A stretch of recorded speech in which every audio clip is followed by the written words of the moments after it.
காலை வணக்கம். கணிசி தமிழ் சங்கத்திலிருந்து ஜெகதீஸ்வரன் கிருஷ்ணன்.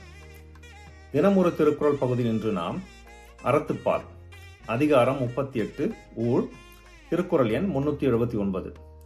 முந்தைய செயல்களின் விளைவாக நமக்கு இன்பத்தையோ துன்பத்தையோ இயற்கை கொண்டு வந்து சேர்க்கும் என்பதே ஊழ். திருக்குறள் எண் 379.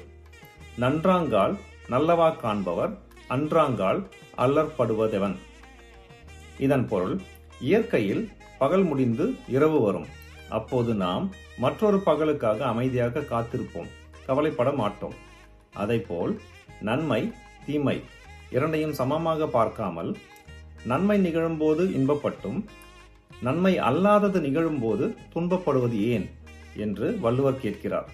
மீண்டும் குறள்: நன்றாங்கால் நல்லவா காண்பவர் அன்றாங்கால் அல்லற்படுவதெவன். நன்றி.